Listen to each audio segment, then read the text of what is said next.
Me revoilà pour la suite de notre tutoriel pour fabriquer des objets de ce type là. Voilà.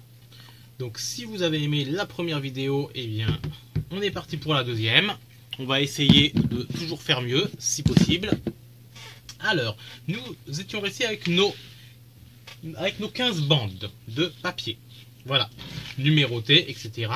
Je rajouterai juste que j'ai oublié de dire dans la première partie, dans notre organisation pour pouvoir refaire notre objet au besoin ou au désir, c'est d'aussi noter quelque part, alors là par contre je ne sais pas comment, il faut trouver un système pour pas s'y mélanger, mais se souvenir avec quoi on a roulé nos bandes, parce que qu'on la roule avec ceci, qu'on la roule avec ceci ou qu'on la roule avec ceci, le résultat bien évidemment ne sera pas le même. Donc on peut aussi tenir un petit carnet avec, on donne un nom à nos, par exemple je l'appelle aiguille, je l'appelle grosse brochette, je l'appelle paille, et puis je l'appelle brochette. Voilà. Je mets un petit carnet, brochette c'est A, paille c'est 2, grosse brochette c'est 3 et aiguille c'est 4. Et sur mon petit objet, à côté du numéro du papier, je fais un autre numéro, alors soit d'une autre couleur, soit un peu plus gros ou un peu plus petit, qui indique le numéro de ce que j'ai utilisé comme matériel pour le faire. C'est bon, j'abuse peut-être un petit peu là dans les précautions, mais j'aime bien tout préparer à l'avance. Alors, nous allons donc continuer. Nous allons donc continuer avec donc ces papiers là. On va commencer à les rouler. Alors moi j'utilise, il y en a qui les roulent directement comme ça, vous voyez, tchac tchac tchac, avec les doigts. Moi je vais vous dire, pour que l'objet soit régulier au maximum, il faut que la base soit la plus propre possible. C'est comme une maison, si les fondations sont bonnes, la maison a des chances d'être bonne. Si les fondations sont pourries, la maison est sûre d'être pourrie. Donc, je pars à partir de, alors, soit de ce pic à brochette là, soit de celui-là, mais surtout pas de la paille qui, elle, n'est pas complètement ronde et va s'écraser. On va partir à partir de celui-là, tiens. Allez, hop. On se met à l'extrémité, ce sera plus simple à enlever. Et on commence à le rouler. Alors, pour le rouler, alors on s'arrange pour vraiment soit bien serré. Là c'est pas négociable. Là, vous voyez, on serre bien. On serre très bien. On se relâche pas. Faut surtout pas qu'il se déroule à un moment, parce que là on aura un jeu dès le début, et ce qui ne se verra pas sur cette petite partie là, dès lors que on sera grand comme ça. Si on est parti sur un petit défaut au début, après on aura un gros défaut. Donc là c'est l'inverse, c'est quand on va être au plus grand de notre serpentin que là on pourra relâcher un petit peu la pression, parce que là la base aura été bonne. Donc le tout premier rouleau, on le roule mais à fond les ballons. On fait grand soin de le rouler proprement. Voilà, donc là vous voyez j'y mets un peu de temps hein, pour le premier. Je vous rassure, pour la suite du rouleau ça va être pareil. Voilà. On roule, on roule, on roule. On avance, on avance. Hop. Bon, je vais pas refaire le coup de l'essence. Hein. Voilà, hop. Là, j'ai un petit défaut dans mon papier. Hop. Je vais le rouler. Ça c'est le, voilà, vous voyez, c'est le, j'allais dire le souci, non, ça fait partie du jeu. C'est quand on le roule, il se peut que le fait de l'avoir plié précédemment, ça reste pas dans le même angle. C'est exactement pour ça que moi je ne colle pas mes rouleaux à l'avance bout à bout pour les rouler tous ensemble. Je préfère de très loin les rouler un par un et les assembler. Je vais vous montrer comment après. Alors là on roule, on roule, on roule. Je fais bien attention de rester dans la caméra parce que j'ai tendance à sortir du champ moi. Voilà. Voilà, hop. Alors là, vous voyez, là, j'ai bien roulé, bien serré. Mais bien serré. Là, je peux sortir mon petit truc à brochette de là. Je le pose légèrement comme ça. Je l'écrase. Hop. Voilà. Voilà, c'est pas terrible parce qu'il y a des, vous voyez, il y a des petits papiers qui sont ressortis, ça. C'est ça, j'aime pas trop, mais bon, quand je badigeonnerai avec ma colle blanche à base de farine, ça se verra quasiment plus. Hein. Là, je suis parti un petit peu large sur la fin. Bon, ça va se rattraper, c'est le fond du bol, ça se verra pas beaucoup, ça. Alors, ensuite, il y en a qui collent. Vous voyez, ensuite, pour la suite, on prend la prochaine bande et on la met dedans. Il y en a qui collent directement, vous voyez. Ils enfoncent dedans et ils collent. Moi, j'enfonce dedans quand je peux enfoncer, en fait. Pour vous expliquer. J'enfonce dedans quand je peux enfoncer. Par exemple, là, mon truc est assez large, donc là, je peux largement enfoncer. Je vais même y aller généreusement. Hop. Voilà, que je reste bien dans le champ de la caméra. Voilà, j'y vais généreusement. Voilà. Sachant que nos tuyaux sont plus fins, sont moins épais à chaque extrémité du fait qu'on les a roulés en diagonale. Donc, faut bien rentrer, allez, 5 bons centimètres pour retrouver un équilibre en fait sur la longueur au final. Mais moi, vous voyez, je ne colle pas. Je ne fais que l'emboîter et continuer à rouler. Hop. On roule, on roule, on roule. Bon, je vais pas recommencer. Hein. Je continue de le rouler, voilà. Et c'est aussi pour cette raison-là, je vais vous montrer ça tout de suite. Voilà. C'est aussi pour cette raison-là que je ne les colle pas d'avance, vous voyez, que en roulant, c'est inévitable, vous voyez. Je ne sais pas si on le voit bien à la vidéo. On voit l'angle change en fait. Donc la fin du papier, il faut toujours le réécraser un petit peu. Donc imaginez que vous avez fait 3 mètres de papier à l'avance pour le rouler. Ça vous fait 3 mètres de papier que vous passez votre temps à replier et à remettre dans le bon sens. Donc c'est pas très efficace et le résultat n'est pas très joli non plus. Donc on roule. Alors là on arrive au stade où, comme je vous disais, on continue de bien serrer, mais là on aura beau bien serrer, on aura de plus en plus de souplesse en fait, de jeu entre les différentes stats du, voilà, entre les différents cercles concentriques. On aura de plus en plus de jeu, mais ça ce n'est pas grave, ça nous aidera à extruder notre forme, et quand on appliquera notre vernicole, ça ira bien entre les bandes et ça permettra de bien coller l'ensemble.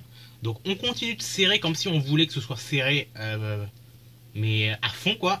Mais inévitablement, ça sera pas hyper serré, ça va pas être comme un morceau de bois quoi. Ça va rester souple. Mais ça c'est pas grave. À partir du deuxième morceau en fait, c'est inévitable, ça arrivera et on s'en sert de toute façon pour la construction. Alors hop, là je vais hop, je vais vous montrer comment je fais. Alors quand on peut pas, vous voyez, là il est un peu galère à enfoncer. Il s'enfonce mais je vais pas pouvoir le mettre de 5 cm. Je ne cherche pas midi à 14h. Je le colle, enfin je le colle, façon de parler, je le mets ici comme ça, en dessous. Et je continue comme si de rien n'était, en faisant surtout attention de ne pas relâcher pour pas avoir, voilà, là je l'ai légèrement relâché, je l'ai senti. Donc je reviens un peu en arrière. Je préfère recommencer avant d'avoir terminé. Voilà, je le tourne bien comme ça. Le but du jeu, ouais, je l'ai encore un peu relâché. Alors, hop, je remets par-dessus, hop, c'est parti. Le but du jeu, vous voyez, c'est de rester bien serré. Alors ensuite, chacun sa technique. Moi, vous voyez, je m'y prends de cette façon-là. Je suis pas sûr que je me prends de la meilleure des façons. Hein. Vous voyez. Hop, voilà. Là, vous voyez, il y a un truc qui me plaît pas, c'est qu'il y a trop de jeu. Donc là, je cherche pas, je défais direct. Voilà. Hop. Ça, je l'enlève. Je resserre bien ici. Je resserre bien ici.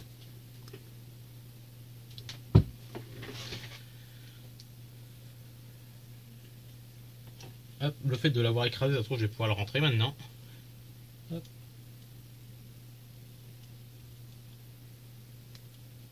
Il veut toujours pas rentrer vraiment, donc ce que je vais faire, je vais changer, je vais le mettre par-dessus plutôt que je l'ai mis pas en dessous, mais je crois que c'est plus efficace de le mettre par-dessus en fait. Je vous montre. Vous voyez, j'apprends encore au fur et à mesure. Hein. Comme ça, on apprendra ensemble. Voilà, et là, voilà. En fait, c'est par-dessus qu'il vaut mieux le mettre. Et là, voilà, et là, on part très bien. Vous voyez, hop, on serre bien. On part très bien. Alors, du fait que l'on ne colle pas, je précise, du fait que l'on ne colle pas nos bandes, bon, vous pourriez les coller, hein, Mais moi, je les colle pas parce que je trouve que c'est plus simple à extruder quand c'est pas collé. Faut surtout pas tenir le centre ici et tirer ici, parce que là, vous tricotez tout d'un coup. Faut vraiment serrer au fur et à mesure en faisant, en fait. Ok? Allez. On va accélérer un petit peu pour continuer de le tourner. 1, 2, 3, c'est parti.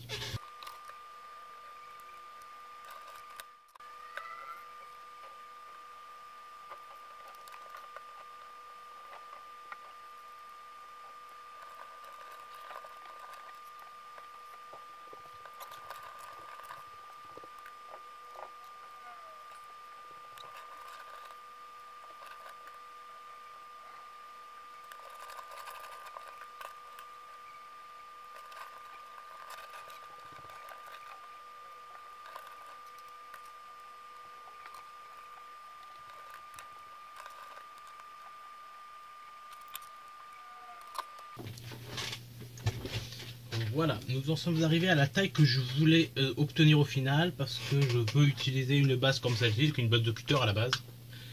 C'est à peu près la taille que je veux. Donc en fait, on fait la largeur de la base plus un tout petit peu, quoi. Donc ensuite, ouais, vous voyez, j'utilise ceci. Vous savez, les petites pincettos d'outillage hein, qu'on n'achète pas très cher maintenant. Hop, pour tenir mes serpentins quand je veux faire autre chose. Vous voyez, j'ai déjà testé, ça tient ad vitam aeternam. C'est très très pratique. Et puis quand on a une bonne largeur comme ça, voilà, on en met 2. On en met 3 si on veut. Et là on peut rester 10 ans comme ça va pas bouger.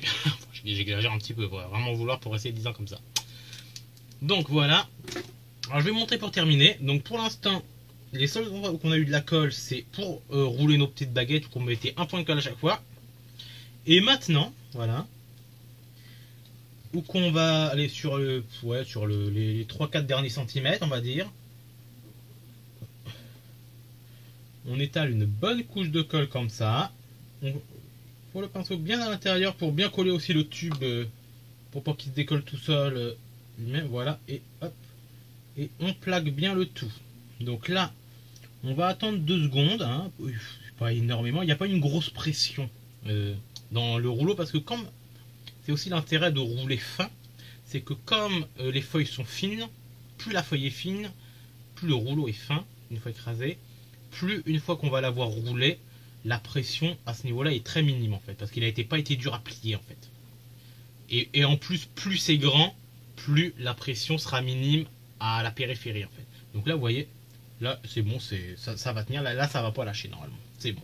Donc je le mets comme ça, j'écrase bien pour qu'il soit bien régulier, voilà.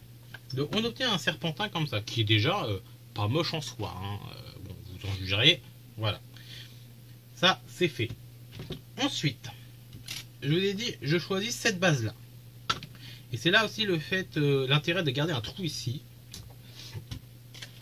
C'est que j'ai mis un petit point de repère au milieu de mon truc. En fait, bon, c'est un petit point de repère, hein, c'est pas... pour voir où est le milieu, en fait, vous voyez, je vais faire une petite percée pour avoir mon milieu ici. Je fourre ça là-dedans. Je vais sur mon point de repère, et là, je sais que je suis au milieu. J'ai pas à chercher midi à 14 h. Voilà. Je revérifie quand même. Ouais, je suis bien centré. Là déjà, c'est pas mal. Je suis bien placé sur ma base. Bon.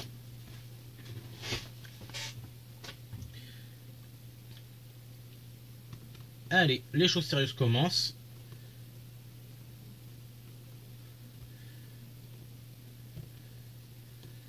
Les choses sérieuses commencent. Voilà. Hop. Alors, hop. On tasse bien, on tasse bien, on tasse bien. Voilà. On tasse bien de chaque côté. Voilà. Et là, on obtient...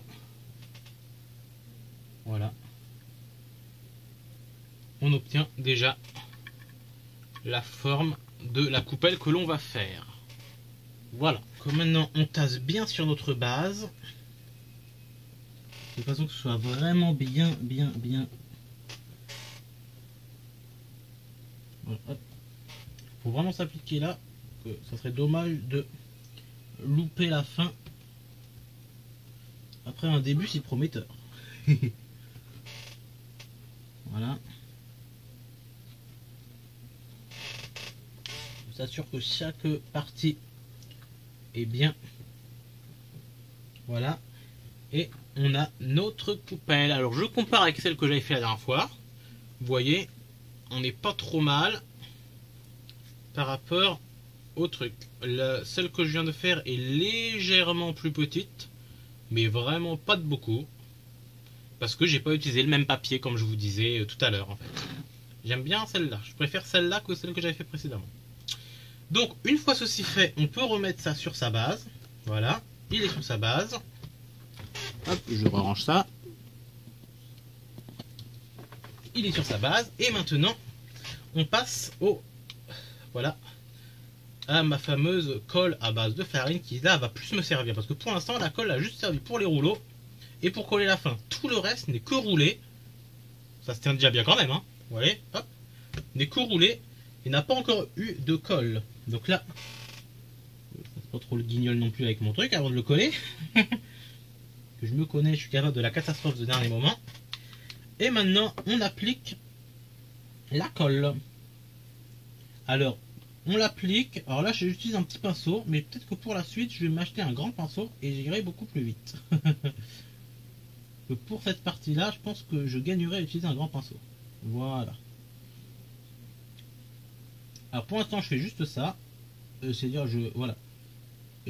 Je frotte bien dans le sens concentré pour éviter de trop faire dégorger les couleurs les unes sur les autres entre chaque bande. On voit là, ça atténue un peu les couleurs, mais en séchant, normalement, ça retrouve un certain éclat.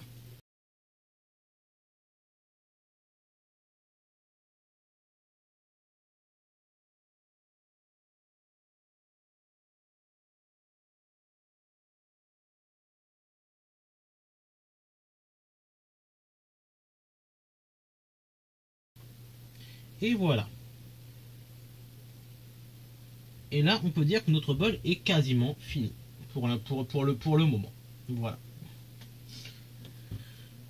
Donc, pour résumer, alors celui-là, hop, voyez, hop, bon, partout, voilà, je mets la main à l'intérieur, voilà.